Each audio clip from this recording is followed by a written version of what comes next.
అహంకారంతో తన పదవిని పోగొట్టుకున్న జయ విజయులలో ఒకడు పొందినటువంటి మొట్టమొదటి జన్మ రాక్షసయోని యందు పుట్టిన జన్మలలో ఒకటి అదిగో ఆ హిరణ్యాక్షుడు.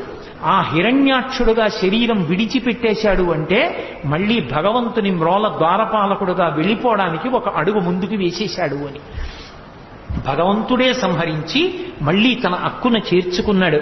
అందుకే సంహార ప్రక్రియ యందు కూడా దయయే ఉంటుంది భగవంతునిలో. అలా హిరణ్యాక్ష సంహారం చేసినటువంటి పరమోత్కృష్టమైనటువంటి అవతారములలో ఒకటి యజ్ఞవరాహావతారం. యజ్ఞవరాహావతారాన్ని స్మరిస్తే చాలు రక్షణ కలుగుతుంది. యజ్ఞవరాహావతారాన్ని ఒక్కసారి తలుచుకుంటే చాలు మంగళం కలుగుతుంది. ఎందుకంటే అది యజ్ఞము యొక్క స్వరూపం. యజ్ఞము ఎక్కడ తలుచుకున్నా మంగళమే. అందుకే యజ్ఞ సాధనములతో కూడుకున్నటువంటి అమరికతో ఉన్న యజ్ఞవరాహావతారము యొక్క సంస్మరణ మంగళ